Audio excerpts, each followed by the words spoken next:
Baik, terima kasih Tribuners, Anda masih setia menyaksikan program Live Report on the Spot dan masih bersama saya Kinan Aulia.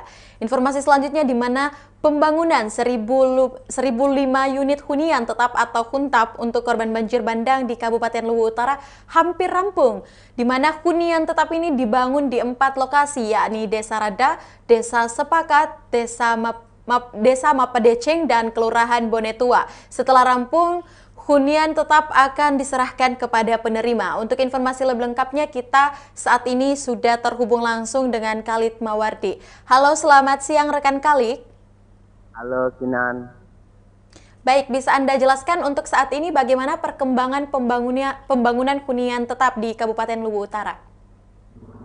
Jadi pasca banjir bandang yang menerjang Kabupaten Luwu Utara pada Juli tahun lalu, sejumlah upaya pemulihan dilakukan oleh pemerintah daerah, provinsi, dan pemerintah pusat. Salah satunya adalah pembangunan rumah atau hunian tetap bagi korban banjir bandang yang kehilangan rumah pada banjir bandang tahun lalu.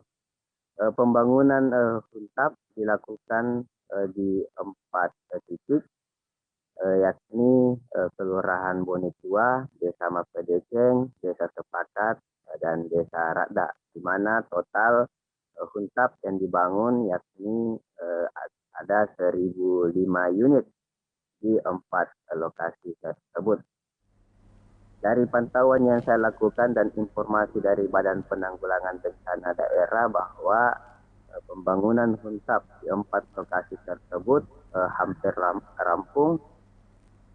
Dan meskipun demikian, finishing masih dilakukan oleh pekerja. Demikian, Sinan.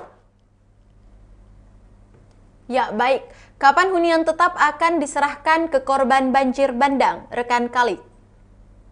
Menurut Sekretaris Daerah Kabupaten Luwu Utara, Armiadi, mengatakan bahwa huntap akan diserahkan setelah semua fasilitas huntap terpenuhi, salah satunya atau diantaranya seperti fasilitas listrik, air, dan sebagainya.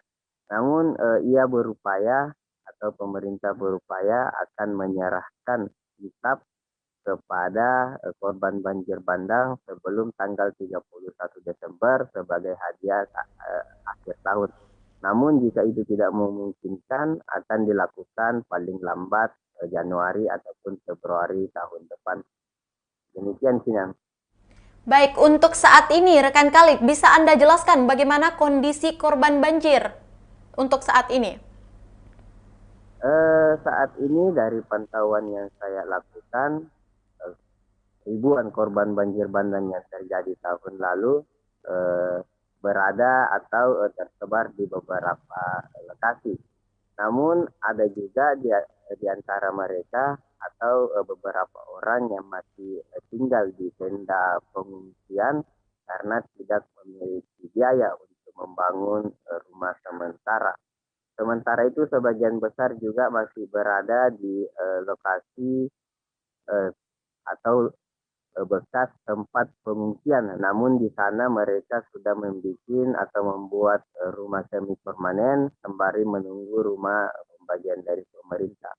Namun sebagian juga di antara mereka memilih tinggal di rumah kerabat. Namun ada juga yang telah membuat bangunan pribadi bagi mereka yang memiliki keuangan yang lebih. Demikian, Kinan. Baik, rekan Khalid Mawardi, terima kasih atas laporan Anda langsung dari Kabupaten Luwu Utara dan selamat bertugas kembali. Baik Tribuners, informasi tadi menutup perjumpaan kita pada hari ini dan jangan lupa untuk selalu menyaksikan Live Report on the Spot setiap harinya pukul 14.00 hanya di kanal YouTube dan Facebook Tribun Timur. Dan tetap menjaga kesehatan dan jangan juga lupa melakukan vaksinasi untuk seluruh Tribuners. Dan saya Kinan Aulia mewakili kru yang bekerja, pamit, terima kasih dan wassalamualaikum warahmatullahi wabarakatuh, sampai jumpa.